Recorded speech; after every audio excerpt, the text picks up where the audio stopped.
semua. Nah, hari ini saya ingin berbagi tentang data sih. Jadi saya tidak membahas tentang cara menghitung apa, lebih ke data. Kenapa? Karena di dalam melakukan penelitian, tentu kalau berbasis kuantitatif, data harus ada dulu. Nah, dalam konteks seperti analisa reksadana, analisa saham, kita butuh data-data makro. Nah, jadi seperti apa? Silakan masuk ke data yang sudah saya siapkan, klik linknya aja. Jadi ini ada data tahunan ya daripada rata-rata reksadana pasar uang, rata-rata reksadana pendapatan tetap, rata-rata campuran sama rata-rata saham. Jadi rata-rata ini berarti semua manajer investasi besar atau kecil tidak melihat dana kelolaannya, pokoknya kalau umurnya ada 1 tahun maka itu dihitung seperti itu. Nah, secara historis kita bisa lihat kalau pasar uang baru tersedia dari 2013, sementara data lain saya mulainya dari 2002. Ya, ini yang menghitung Infovesta, ini return tahunannya. Ya, silakan Anda mau pakai sebagai benchmark, sebagai market, atau mungkin sebagai indikator lainnya. Gitu.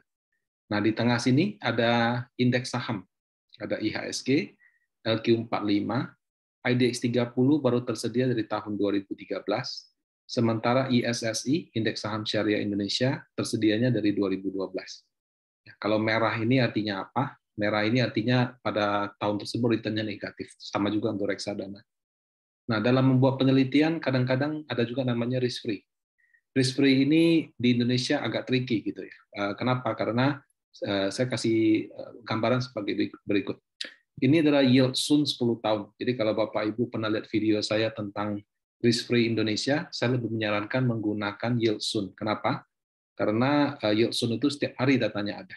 Kalau kita Bapak Ibu klik detail risk free ini yield Sun dari 2003 sampai 2021.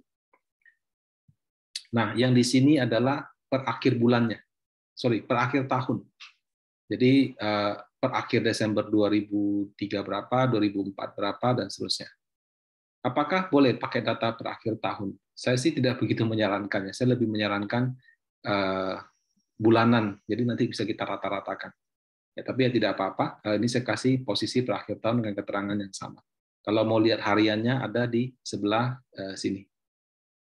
Nah, kemudian ada BI rate sama BI 7-day reverse repo rate. Bedanya apa? Dulu BI rate namanya.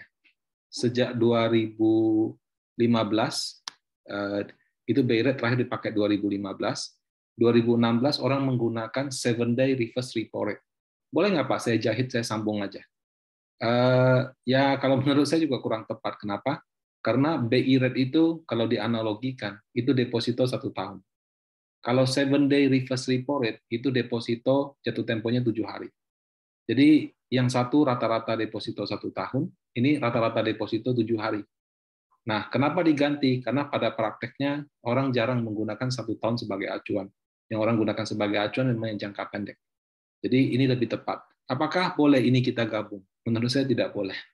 Jadi kalau Anda mau menggunakan risk free versi 7-day reverse repo rate, berarti konsekuensinya baru tersedia dari 2016. Nah, kalau Anda pakai BI rate, ya itu tersedianya dari 2005 sampai 2016. Nah, ini juga semua posisi per akhir tahun.